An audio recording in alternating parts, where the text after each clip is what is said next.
දැක්ක එක්තැනක කමෙන්ට් එකක් දාලා දිනවා බල්ලට වඳින ගාථාව මොකක්ද කියලා.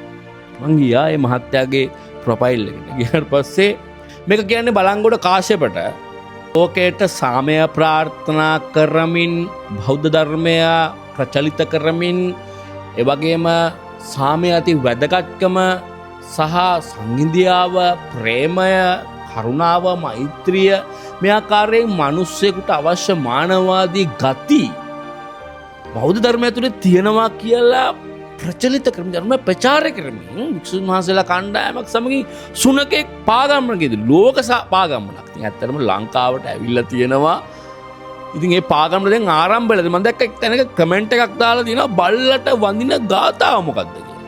මං ගියා ඒ මහත්තයාගේ ප්‍රොෆයිල් එකට. ගියාට පස්සේ පොඩක් යටට එද්දී එක කාලයක් 2022 වගේ මොකුත් පෝස්ට් එහෙම දාලා නැහැ. ඒකට ප්‍රේම ගීත ඒ වගේ පින්තූර තමයි දාලා. පල්ලට ගියාට පස්සේ රට බේරගත්තු විරුවෙක් මතු වුණා එක පාට. ඊට පස්සේ තව ටිකකට ගියාට පස්සේ තියෙනවා මේ බුද්ධ ධර්මය ආරක්ෂා කරන්න ඕනේ කියලා ලොකු කතාවක්. ඒ කියන්නේ කඩු අමෝරාගත්තු ධර්මයක් ආරක්ෂා කරන්න ඕනේ කියලා ඒ වගේ කතාවක්. ඊට පොඩ පල්ලට ගියාට පස්සේ මට මතුවන අපච්චි ඇත්තටම ඒක කතාවට වඩා මේ කතාවද වික්ෂුන් වහන්සේ නමක් කියනවනේ සුනකයා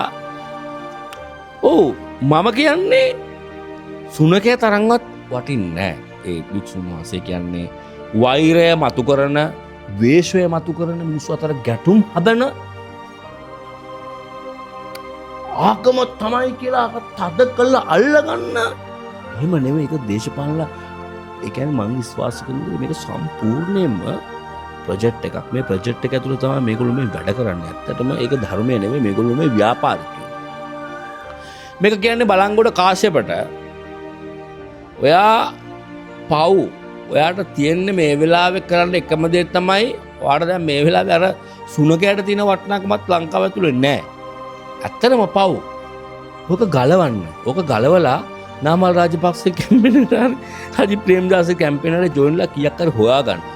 ඔයා මේ බෞද්ධ ධර්මය තුළ කරන විද්‍යාව අර දැන්ට මේ සමාජය තුළ ඔයා අර සුනකයා තරම්වත් වටින්නේ නැහැ. ඉතින් ඒ හින්දා කියන්න තියෙන අන්තිමට බලංගොඩ කාශ්‍යප ඔයා පව්.